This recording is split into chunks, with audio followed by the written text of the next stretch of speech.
Mike Golic Jr. now joins us on 365 Sports. And, of course, a huge weekend of college football, some bangers, as Mike, I call them.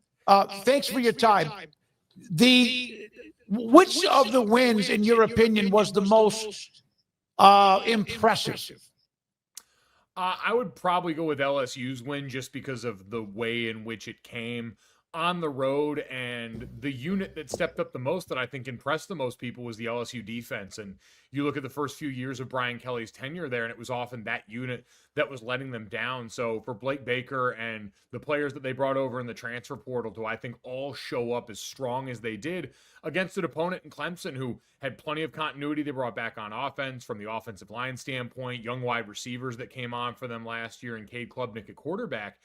I think that says a lot about the progress they've made. You look at that linebacker group, both Weeks brothers in there and Harold Perkins. I think one of the best, most athletic linebacker groups we saw all across the country in week one. And so I think if you're an LSU fan, you've known this team's capable of performing well on offense. You had 4 new offensive linemen that I thought stepped in and played pretty well and did a good job in protecting Garrett Nussmeier on offense. And now if you've got the defense to go along with it, I think you've got a group that can legitimately make a push in the SEC for the championship game and more.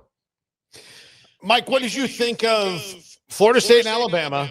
And what is the real indictment on what Kalen DeBoer has done for the first 2 seasons that has made them fall this far? Yeah, I think it's a difficult tightrope to walk because Kalen DeBoer came in, and you don't want to try and be Nick Saban because no one else is going to be able to be Nick Saban the way that he was able to.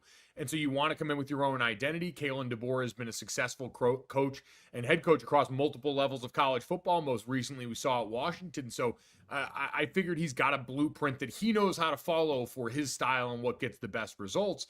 The problem is it's very different from what they were used to down there. And I think some of the things that leaked over onto the field, listen, penalties were a problem at the end of the Saban era. It's not like that was something that was completely outside of them before, and they've been beaten by teams constructed like Florida State before. Remember, the Saban era, the hallmark of quarterbacks that usually took down the Tide was mobile quarterbacks who could make those plays out of structure that hurt you over the course of the game. Think Johnny Manziel, Swag Kelly at Ole Miss, the list goes on and on. Well, not really, because there weren't that many games that got lost like this, but I think overall, to me, it was the consistency of the effort, especially defensively. There were a lot of people talking about the loafs that you saw, guys not running to the ball as well.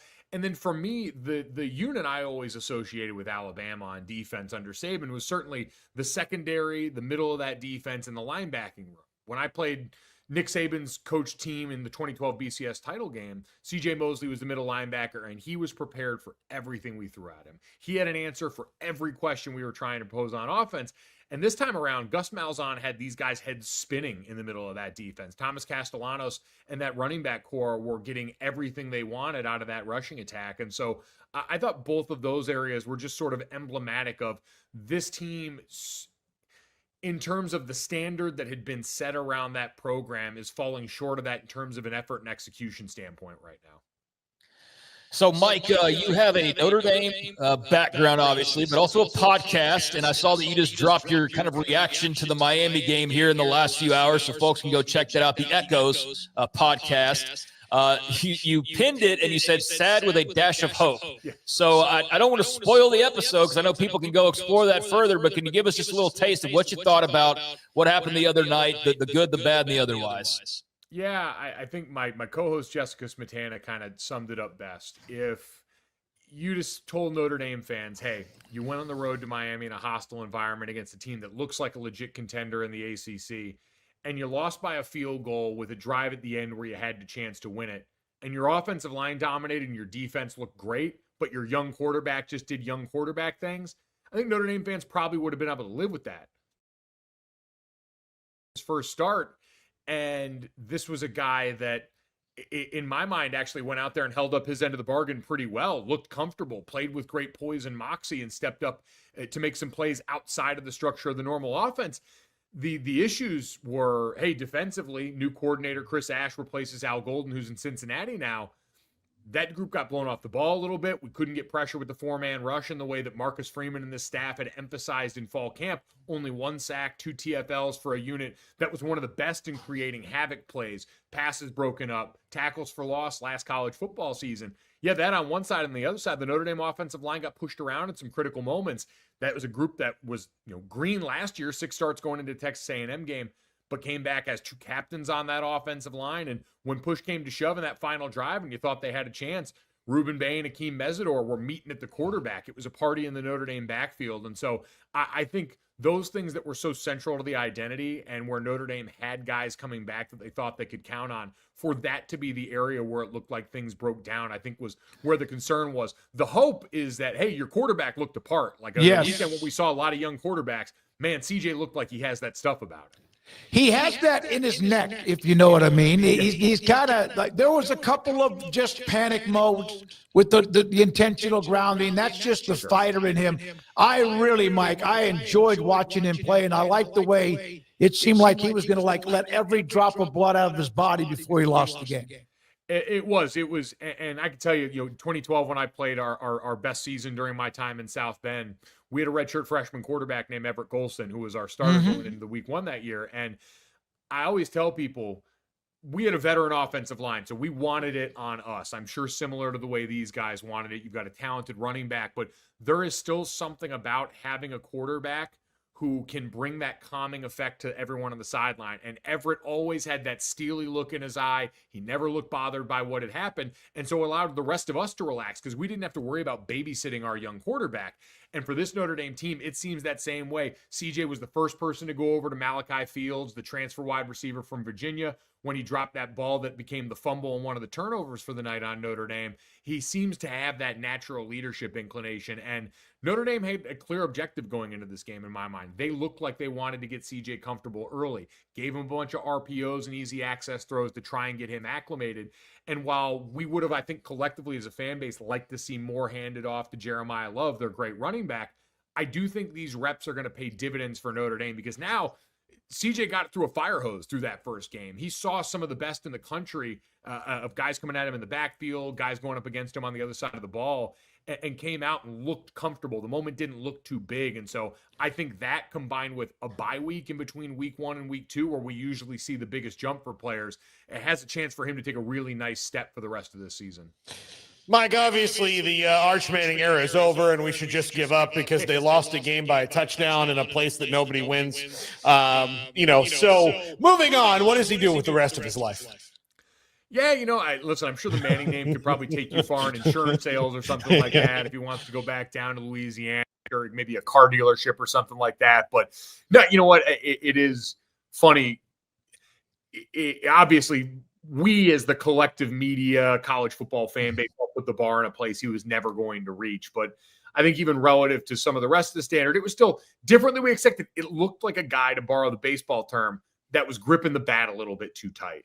Looked like he was wearing some of the pressure that came from this offseason, that came in the lead up to this game. And so you saw some of those balls die on him. That last ball in the 2-minute drill that trailed behind a receiver that looked like he had yards in front of him. Those were big moments where he fell short. But you're right. I still look at the environment he went into. Matt Patricia had a phenomenal game plan, the new defensive coordinator for Ohio State, longtime NFL coordinator, and it looked like he threw NFL stuff at Arch Manning, who at this point in his career wasn't in a place to necessarily hammer that out. The good news is a lot of it seems like footwork stuff, things that he can iron out and are actually things that you can go and work on in practice to make this better, in addition to him just getting more comfortable in these big moments by having more of them under their belt. And also, listen, that defense also kept them in the game, went up against an Ohio State team that's talented on offense, has Jeremiah Smith there, has an offensive line that looks like it's going to be pretty darn good this season, following up on last year's effort. And so you combine that with an offensive line that I thought played clean football and what we know Sark can do as a play caller. I think there's going to be a lot of good stuff for him to learn from coming off this game. And I think he's got the stuff about him to do it, the stuff in his neck, so to speak. We talk a lot of Big 12 on this show, and you're going to be a big part of Big 12 coverage with TNT and broadcasting the games. You're at Hawaii, Arizona this past week, correct, for that game. So you got a little taste of that already. just what are your thoughts on covering this league? Like, what jumps to mind for you, and anything that you took away from seeing the Wildcats and Brent Brennan out there the other night? Yeah, I think they nailed the coordinator hires, in changing. Obviously, Danny Gonzalez on defense was on the staff already as the special teams coordinator and linebackers coach. They elevate him to D coordinator, and you saw that aggressive style, his energy that pops in every conversation and every press conference, reflected by that defense that also has some really good players on that back end. Genesis Smith, their safety, I think is going to be a Sunday football guy. He's a really rangy athlete they can use in a lot of ways. And then Seth Dagey coming over after the success he had at Marshall last year with Noah Fafita, who is one of many accomplished signal callers that returned this season in the Big 12. I thought he looked really comfortable. I thought the offensive line in the ground game looked really comfortable around them. They didn't really have to bust out the fine china in the passing game because they were able to go out there and establish a physical tone on the ground. So Hawaii, it was a tough one. Mike Alejado, who was one of the heroes of week 0, just out there playing on one leg in that game, ends up hurting his ankle again and had to go out for a lot of the end of that. So hopefully they right the ship there. But overall, when you look at what the Big 12 has done so far, 8-0 this weekend, blowouts. TCU last night really put it on Bill Belichick in North Carolina in Chapel Hill. Thought Josh Hoover looked the part. One of only 2 quarterbacks returning that threw for over 3,900 yards last year. The other one was Garrett Nussmeier, who everyone thinks could be the number 1 pick in the draft. So he's got good company. Sonny Dykes and them clearly learned from that Colorado experience a couple of years ago. But I think Iowa State has shown up early in an incredible way. Big-time performance week 0. And that hangover coming off the Ireland game. I played in Ireland 2012, my senior year against Navy. We came back home and beat a very mediocre Purdue team by like 2 points that next week. So for Iowa State to come back and put it on, I think it was South Dakota that they played, really says a lot about the maturity of that team. Matt Campbell, a decade in out there, has an identity formed around their quarterback, Rocco Becht. And then the other one's Utah, man. I'm telling you, that was my preseason pick as a team that I thought could win the Big 12.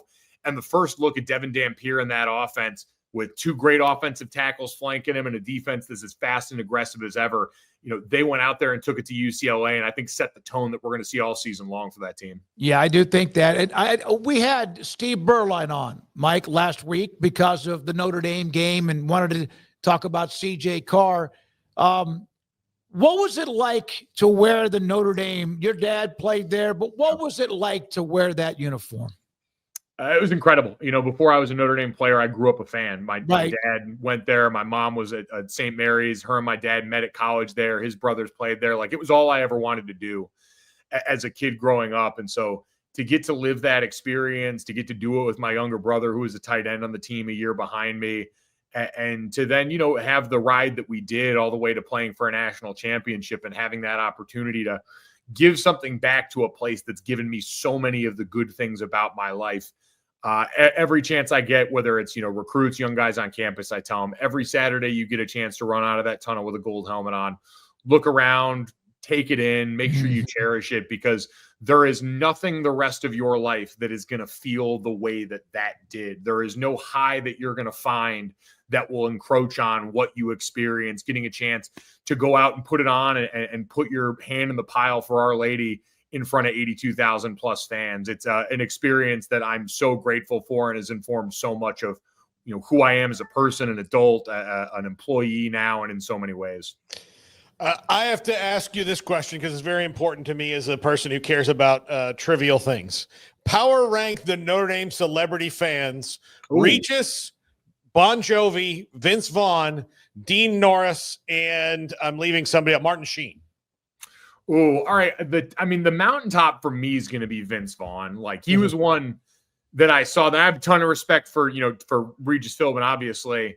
But Vince Vaughn, for me, I remember came to multiple games when I was in school there, one at home. But then he's the only concrete memory I have before a very blurry evening after we lost the national title. Because when you lose that, the thing people don't tell you about the national championship, it's like the Super Bowl. You've got a party planned no matter what.